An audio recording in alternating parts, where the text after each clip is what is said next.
Graham, Billy Graham preaching. You not only choose between two ways of life, but you choose between two masters.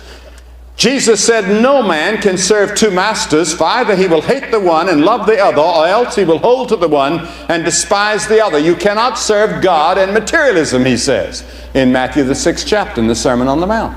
You have to make a choice. All the way through the Bible, choices, choices, choices, choices, choices.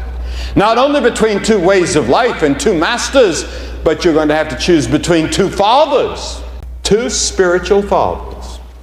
He said in John 8 a very shocking statement, the 44th verse. He said, you are of your father the devil, and the lust of your father you will do. Now, he says, for many of you, the devil is your spiritual father. Now, you're not aware of it. You wouldn't admit it. But that's the way God looks at it.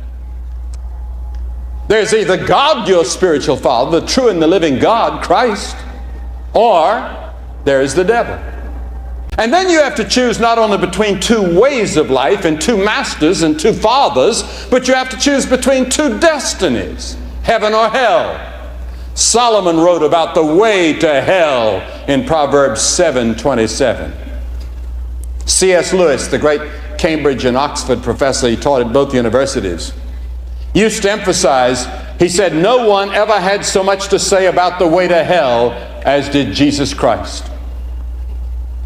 On the other hand, no one ever spoke of heaven with more clarity and authority as Jesus Christ. And one of the most played pop songs is the Led Zeppelin's Stairway to Heaven. Jesus Christ is the stairway to heaven. He is the way to heaven. Come to Him. And if you want to come to Him, pick up that telephone if you're watching and call that counselor who's waiting to talk to you about the way to heaven and how you can find Christ. He said, in my Father's house are many mansions. If it were not so, I would have told you. Yes, Jesus is in heaven preparing your estate right now, waiting for you. There is a future life. And eternal life does not begin when you die and go to heaven. It begins here and now when you make this choice for Christ.